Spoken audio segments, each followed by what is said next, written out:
মহানগৰীৰ দক্ষিণ গুৱাহাটী ৰাস মহোৎসৱৰ যি 5 নৱেম্বৰৰ পৰা আৰম্ভ হৈছে উদয়ন কৃষ্টি সংঘৰ খেলপথাৰত এই ৰাস মহোৎসৱত জনসমুদ্ৰত পৰিণত হৈছে।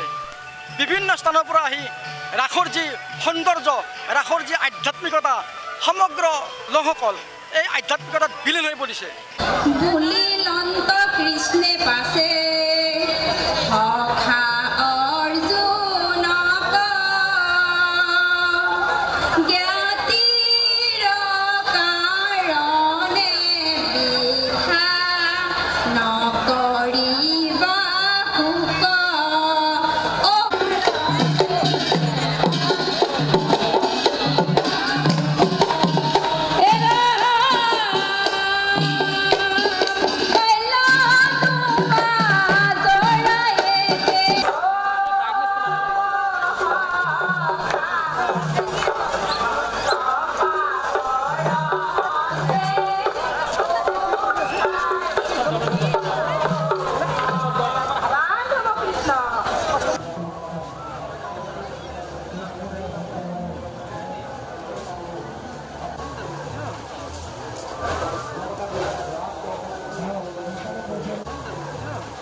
মহানগৰীৰ উদয়ন কৃষ্টি সংঘৰ খেলপথাৰত অব্যাহত থকা যি ৰাস মহোৎসৱ, এই ৰাস মহোৎসৱত এক প্ৰকাৰ জনসমুদ্ৰত পৰিণত হৈছে আৰু আজিও বিভিন্ন স্থানৰ পৰা আহি এই ৰাসত মানুহে ভিৰ কৰিছে।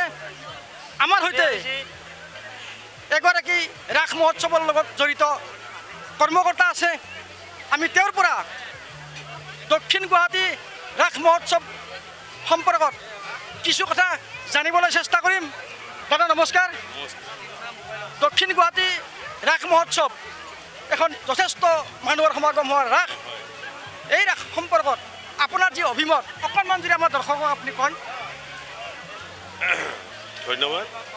আজি আমাৰ এই পঞ্চদশ বাৰ্ষিক ৰাস মহোৎসৱত আমাৰ উদয়ন সংঘ কৃষ্টিৰ পৰা যিবিলাক আমি অসমবাসী ৰাইজক এইটোৱে জনাব বুলি এটা বাৰ্তা দিব বিচাৰিছোঁ যে আমি এটা ইয়াত যে গুৱাহাটীৰ মজিয়াত এখন ৰাসৰ যিটো আমাৰ এখন থলুৱা কৃষ্টি সংস্কৃতি ধৰি ৰাখি প্ৰভু শ্ৰীকৃষ্ণৰ যিবিলাক আধ্যাত্মিকতা তাক বজাই ৰাখি এখন মানে ইয়াতে আমি সুকীয়া এটা মানে এইখন বৈকুণ্ঠ পৰিণত হোৱা এটা আবিৰ্ভাৱ আমি বিচাৰিছোঁ। ধৰ্মীয়ৰ লগতে এই আধ্যাত্মিকতাও ইয়াতে বহুত জড়িত হৈ আছে আৰু আমি ইয়াতে গোটেই গুৱাহাটীৰ মহানগৰীৰ যিমান মানে ৰাইজ আছে সকলোতে এই আমাৰ পঞ্চদশ বাৰ্ষিক ৰাস মহোৎসৱত আমি শ্ৰদ্ধাৰে তেওঁলোকক ইয়াত পদাৰ্পণ কৰিব।